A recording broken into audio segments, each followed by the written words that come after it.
তিনটে তিনটে ডাইরেক্টর হলে কি হয়, কার ফান্ড। আমি বাবুকে বললাম, আমার ছেলে রাজাকে বললে, বাবু আমি না এই ট্রেনে বাসে যেতে পারবো না, আমার বড় কষ্ট ছিল। কেন বলি কষ্ট কেন, আমি অনেক বছর ধরে গাড়ি চলে, আমার নিজের অন্য প্রফেশনে আমার প্রাইভেট ছিল, অভাবে তাড়নায় বিক্রি করে দিচ্ছি, সেটা আলাদা পার্ট।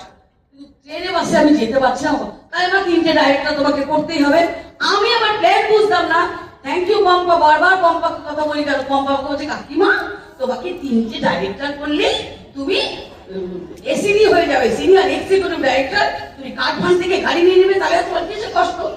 আমি তিনটে ব্যাস, তিনটে বেরো আসছে, আমার 20-25 টাকা রোজগার হচ্ছে, তুম করে তারা মানি মার্কেটে চলে গেল, হঠাৎ বড় লোক হবে বলে। শুনে নিন ভালো করে, অঙ্কন আমার টাইম হয়ে গেছে।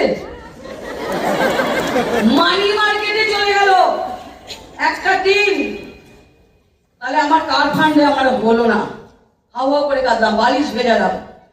বাবু বললাম, বাবু চলে গেল কি হবে? বলছে কি হবে, তুমি আমি যা রোজগার করি মোটামুটি সংসারটা চলে যাবে, আর একটু চেষ্টা করো মা। তুই আমার সঙ্গে যাবি? বলছে আমি সঙ্গে গেলে তোমার লোক আসবে না, যদি নিজে বড় করতে নিজে করে নাও, নিজের ভ্যালু তোমার জন্য। রাজা সাহার মা, আজকে আমাকে কেউ রাজা সাহার মা বলে মঞ্চে রাখলো, কি বলে রাখলো? বুলা সাহা।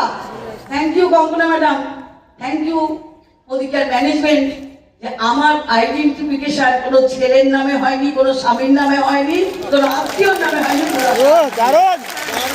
এটা আমার খুব আনন্দ ঘরের সঙ্গে। দেখুন